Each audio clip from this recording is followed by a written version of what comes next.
পিছনে নামাজ পড়বো। ইমাম বেচারা গরিব, আর এই গরিবের জামাগুলো ছিঁড়া ফাটা জামা, সেই জামা পরে আমাদেরকে নামাজ পড়ায়। আর আমাদের ইমাম একজন বিশাল বড় একটা দামি লোক।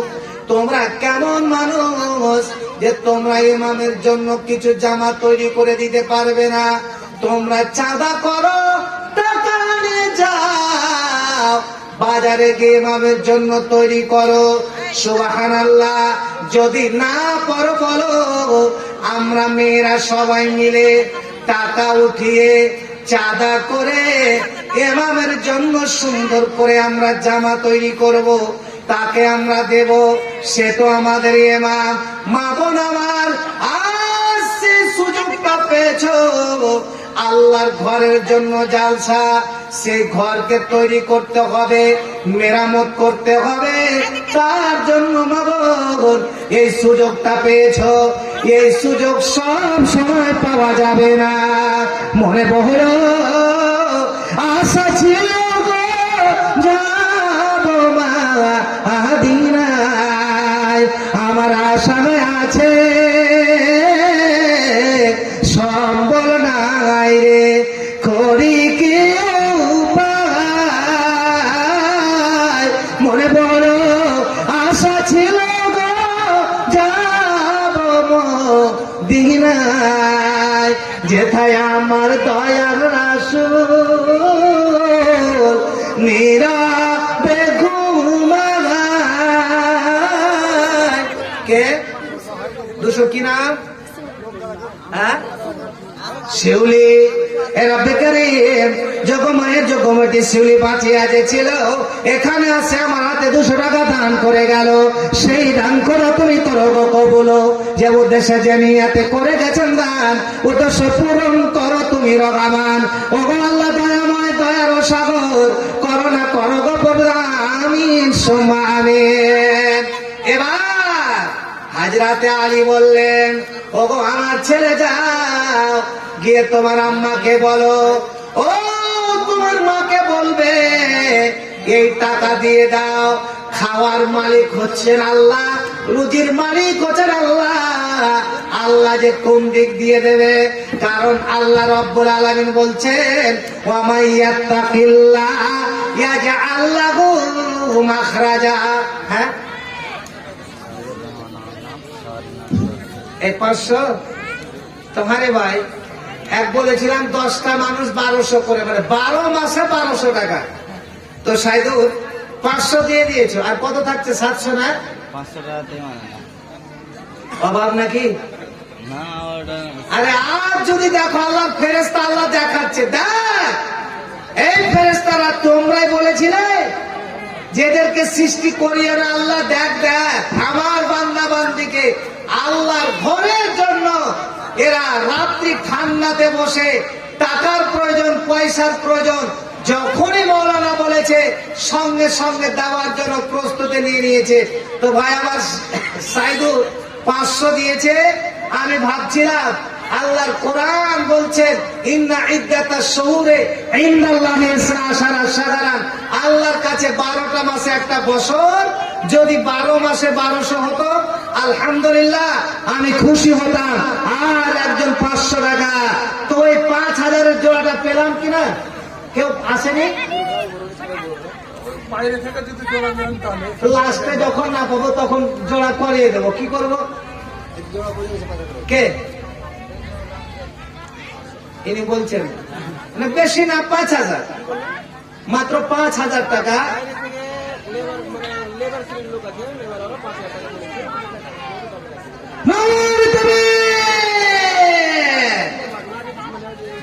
নাজির তার লেবারেরা মিলে 5000 টাকা আলহামদুলিল্লাহ দিয়ে দিয়েছে, জোড়া হয়ে গিয়েছে। আচ্ছা, আপনারা যখন এশারের নামাজ পড়ে 1 রাকাত পড়লেন, ওটা কি বলে দি ভাই? সত্য কথা বলবেন, কি বলে ওটা? আমি ভুলে গিয়েছি, আমার মনে আসছে না। বিতর না? এবার নবীর হাদিস, নবী বলছেন, ইন্নাল্লাহা বিতরুন ইউহিব্বুল বিতরা, আল্লাহ বিজোড়, আল্লাহ বিজোড়কে পছন্দ করে। তো দেখেন আল্লাহ হচ্ছে ওয়াহিদ, আল্লাহ এক। আজ কোন যদি আল্লাহর বান্দা থাকে, সেই নবীর হাদিসকে স্মরণ করে, যেখানে নবী বলছেন ইন্নাল্লাহ বিত্রুন ইউহিব্বুল বিত্রা, আল্লাহ বিজোড়, আল্লাহ বিজোড়কে পছন্দ করেন। কোন একজন আল্লাহর বান্দা আছেন নসিব আপনা আপনা এই সুযোগটা পাবেন না? মাত্র 5,000। এই জায়গাটা নবীর হাদিসটা, নবীর হাদিস শোনার জন্য, সেই দার্সে যাওয়ার জন্য সাহাবীরা কত আকাঙ্ক্ষা, সেই ফাঁকা পেলে গিয়ে বসে যেতেন। ভাইজান আমার, আজ আপনাদের মধ্যে কোন একজন আল্লাহর বান্দা নাই, আল্লাহর বান্দি নাই, যে নবীর হাদিস আমি মেনে, নবী যেখানে বলছেন ঠিক আমি দেব। আসুন একজন, তো বলছিলাম হযরতে আলী, হযরতে আলী যেমনই বলা হযরতে ফাতেমা দিয়ে দিলেন, দিয়ে সেই ফকির চলে গেলেন। সুবহানাল্লাহ। এবার কিছুক্ষণ পরে হযরতে আলী রাস্তার পাশে আছেন, হঠাৎ একজন সেই ঘোড়া চলে আসছে রাস্তা দিয়ে। হযরত আলীকে বলছেন, ওগো আমিরুল মুমিনিন, ওগো আল্লাহর নবীর জামাই, ফাতেমার স্বামী, আমি এই ঘোড়াটা বিক্রি করব, আপনি নিবেন কি নিবেন না?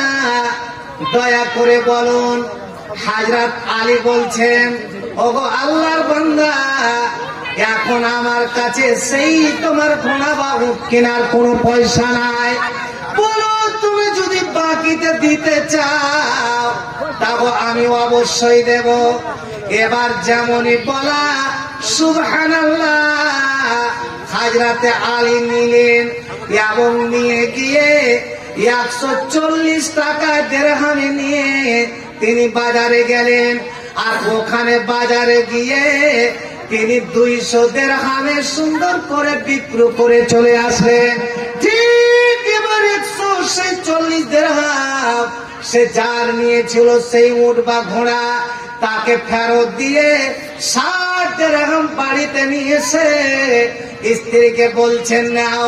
হযরত ফাতেমা চমকে গিয়েছে, কি ব্যাপার স্বামী?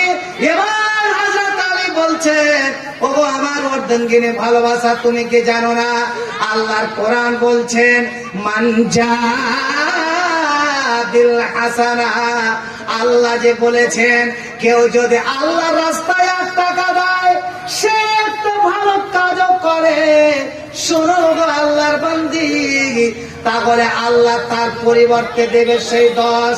দেখো আমার কাছে 6টা দিরহাম ছিল, আল্লাহ রাস্তায় দিয়েছি, আল্লাহ আমাকে তার পরিবর্তে 60 দিরহাম আল্লাহ রাব্বুল আলামিন আমাকে দিয়ে দিয়েছে।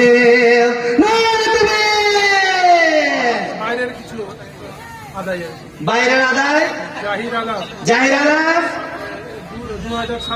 2700, সাদিকুল 6000, বাবলু 3000, কালু পাইকার 500, জালাল 500, সাদ্দাম 1000, জোহের শেখ 2000, মালিক 4000, আজিজুর 4000, সাফু ঠিকাদার 2000, রেজাউল 500, ওয়াইজুদ্দিন 400,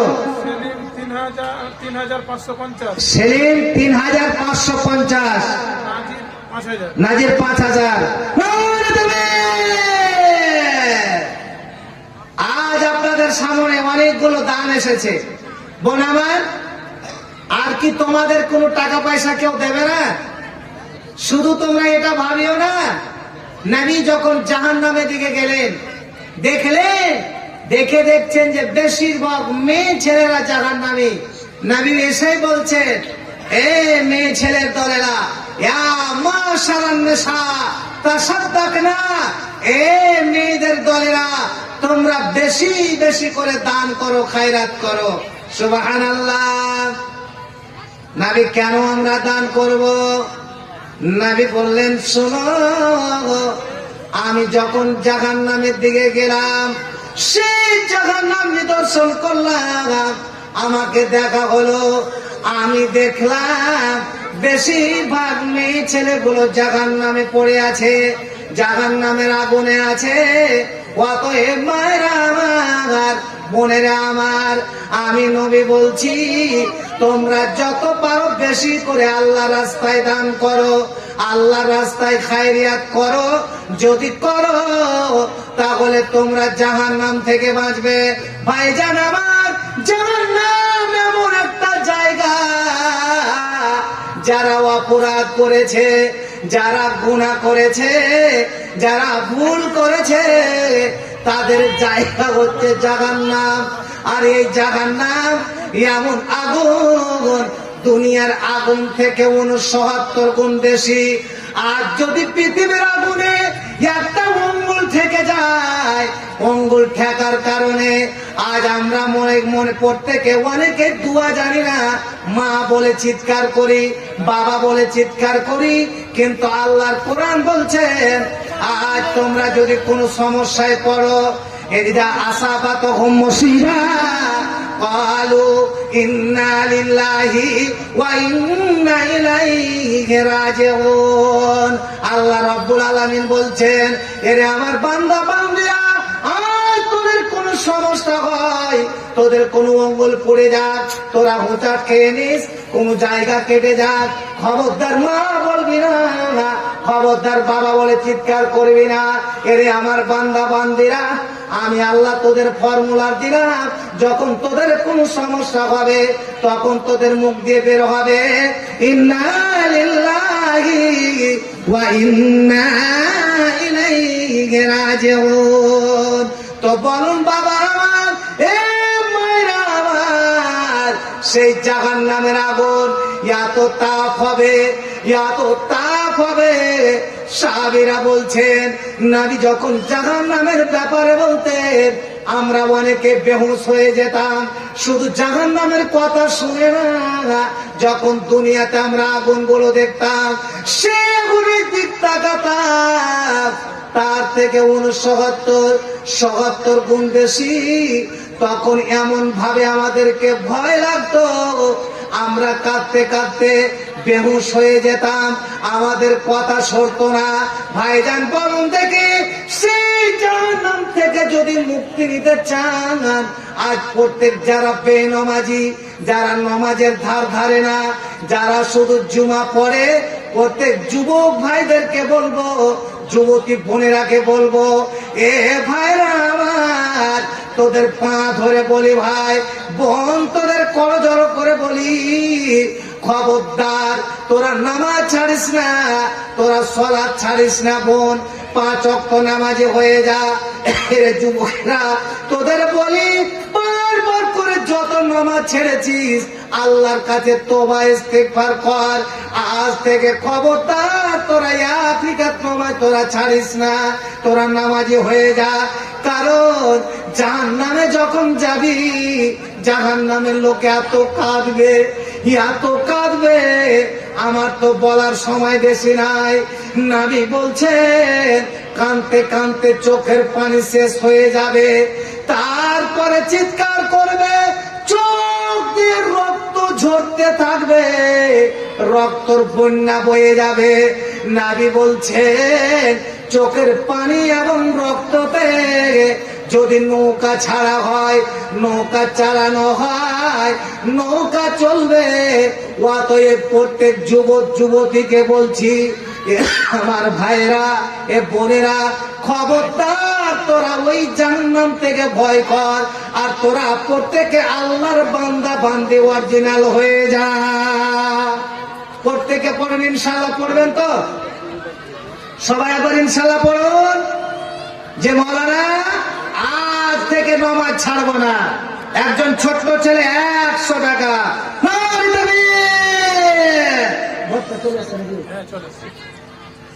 তো ভাই আমার বলার ইনশাআল্লাহ অনেক ছিল, কিন্তু আমার বন্ধু চলে এসেছে, আর সময় নষ্ট করছি না। ইনশাআল্লাহ যদি আল্লাহ বাঁচিয়ে রাখে, আপনারা আবার সুযোগ দেন, ইনশাল্লাহ আসবো। আমি এখান থেকে ইতি করছি। আসসালামু আলাইকুম ওয়া রাহমাতুল্লাহি ওয়া বারাকাতুহু।